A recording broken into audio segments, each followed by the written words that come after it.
This is just a brief video where I want to talk about an illustration I've drawn.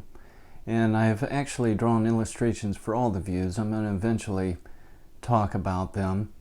But if you go to my channel and then follow the little Star of David there you see in the corner, that's a link to my resource page. And if you follow that, you'll find there different information I'm going to be putting up. I'm going to be quoting sources, referring you to other information that you might hear me refer to in my videos. But one thing that's there is a collection of these illustrations I've drawn. And you can feel free to use them as you wish. They're easiest used if you click on them and then save them as an image and then print them that way, if you want to print them off to use in a Bible study or something like that. But it's just a resource for you to use if you feel like it. I'm going to talk about all the views and have a picture of them there for you to look at. And the first one I want to talk about is the ancient Christian view, the Ante-Nicene Chiliasm, the futurist premillennialism held by the early church. So let's take a look at what I've drawn there. So here's my chart that I've drawn of the Ante-Nicene premillennial view, Chiliasm, as it was known.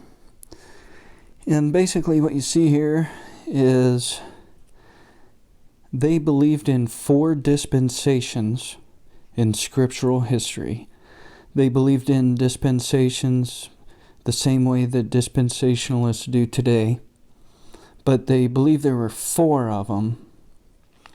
And so in my illustration, basically, I wanted to show in this first dispensation, they believe it went from Adam, from the fall, through to Abraham. And in that time, God was dealing with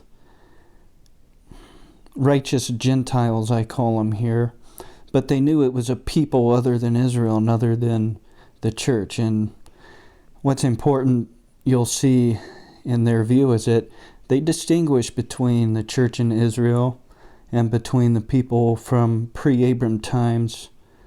So they saw 3 different peoples in scriptural history, and that's just like dispensationalism of today. And in their 4 dispensations, though, they had the first one from Adam to Abraham, and then the second 2 there, they're colored brown, and I have them labeled as Israel. And this is interesting because it shows they understood that a people could exist and live under more than one dispensation, perhaps. And that is correct in the Bible. So they had from Abraham to Moses was a dispensation, and then from Moses to Christ. These were 2 different dispensations that but Israel was in, and Israel was the focus of God's dealings during that time. And then their 4th dispensation is in blue, and it represents us, the church. And they would call it spiritual Israel. They thought that they now were to be the ones recognized as Israel.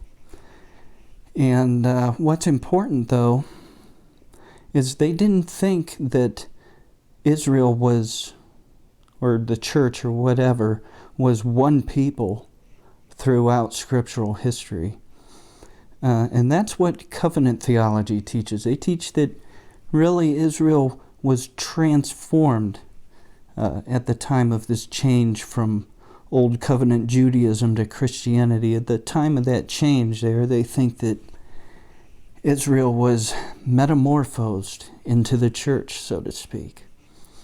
And or the nature of what made up the people of God underwent a change at that point. Well, that's not what the early church held. They distinguished between these 2. And although they identified themselves as now the new spiritual Israel. And they were correct in that God had halted his dealing with Israel and had shifted his dealings to a new peoples. They were correct in that view. But they taught that Israel had been permanently cut off. It was over with. And there was no future for Israel. And that's the big difference then between the old system and the dispensational view of today. But so Israel is done and over in their view, the old Israel, and God is now dealing with the spiritual Israel. And then you see the red shaded area there, the sort of the red going across the very end tip of the spiritual Israel dispensation. That would be where these early believers placed the Great Tribulation. They were futurists. They thought the Great Tribulation would be a brief period of time in the future that would be then immediately followed by the return of the Lord, the parousia, his presence. The return of the Lord would immediately follow that Great Tribulation, and then would come in the kingdom age. And I have the kingdom represented there with a dotted line because the early Chiliasts, they just didn't really view the kingdom itself as a dispensation. They just didn't really look at it that way. The early church believed that the righteous from all three of these peoples would be raised to reign with Christ at his return. So whether you were part of the righteous Gentiles in the first dispensation, or whether you were of the righteous of Israel when God was dealing with them, or if you're among the church today, all of those would be raised at the Lord's return to reign with Christ in his coming kingdom. And that's basically the earliest view. I'm going to do more videos on this in the future, on everything involved with this. Basically talk about all the details of the futurist premillennial view of the early fathers. And there is an online article, if you want to read it, by Larry V. Crutchfield. It was published in Bibiliotheca Sacra, Dallas Seminary's journal. I think you have to pay, though, to view that online. I'll give a link to it in the description box for this video. But don't worry, I'm going to do my own follow-up videos on this. I've done all this research myself anyways already.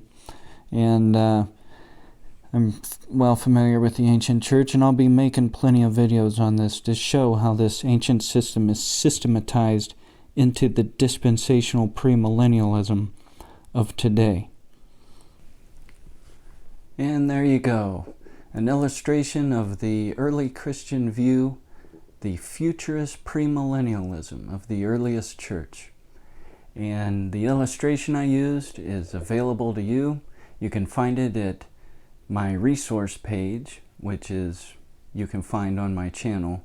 So follow the little Star of David there, get to my resource page, and you can use my illustrations there all you like. If you're going to print them out, I recommend that you click on the image, get the full screen image, and then save that as a picture file, and then print your picture file. That works best for me. So if you want to print it out for somebody, that's the way to do that. So have a good one, and I'll see you next time.